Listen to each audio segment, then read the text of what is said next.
Pastor Jacob told another story that it was either at a recruiting event earlier this year or it was one of the first days of class, something along those lines. Student, somebody in this room, I don't know who you are, walked up to him and said, first statement out of his mouth, meeting one of the pastors, one of the leaders at the Ramp, first statement out of his mouth, "I hate your hair." Like that was like that's supposed to be funny. "I hate your hair." Pastor Jacob's like, "Wow, we're glad to have you." Not really, but that's what we have to say. We're glad to have you. I don't make these videos to bash people. I make these videos to bring accountability to people who have never had any accountability brought to them. And my hopes is that they would repent. My hope is that Jacob Peterson, the Ramp, Karen Wheaton, that they would all repent. That is my heart. I want you to know that this is not what leadership should act like. I want you to know that this is not normal, nor should it be something that is promoted in the church. A person who makes a meeting about what someone said about their hair is a person who has a very fragile ego.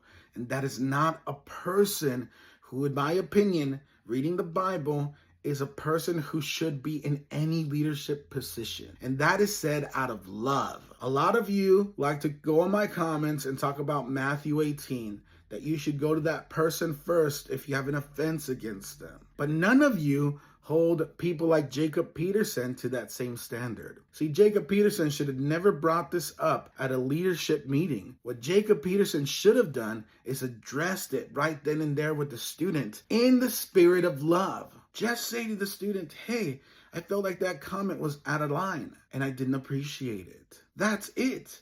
That's where it should have ended. That's where a sane person who has regulated emotions would have ended it. See, the mark of true Christianity is the character of Jesus. And the character of Jesus is the fruits of the Spirit. And interactions like this bring to light if in fact somebody in leadership has the fruits of the Spirit. And you can judge for yourself. To take an interaction with a student, bottle it up, and wait months, and then release it in a gossip leadership meeting about students and how wrong and how awful they are, is incorrect. It should never happen that way. Leaders are held to a higher standard in Christianity.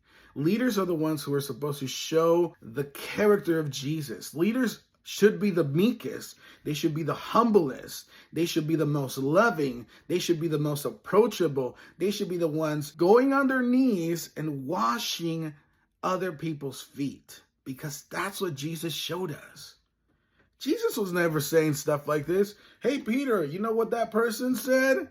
They said they didn't like my hair."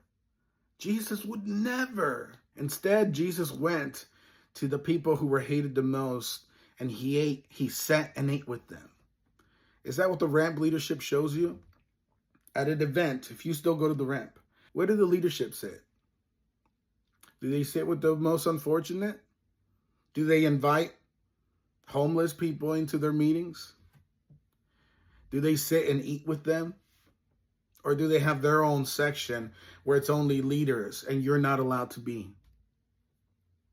All of this stuff, okay, it's not just nitpicking. It's the standard of the Bible. And if you can't keep the standard of the Bible, you should not be in leadership. If you're not reflecting Jesus, what you're doing is you're drawing people away from him. People are walking away from God once they get to meet you. Sure, it's fine when you have a 30-minute conference and nobody actually talks to you and you get to scream from the stage and hype everybody up. People think you're godly then. But once they actually meet you, what's all the inner circle people around you? They know. They know what your character's like. And it needs to change. You need to grow. You need to grow in Jesus. You need to mature. You need to stop. Stop this kind of stuff. It's time to repent.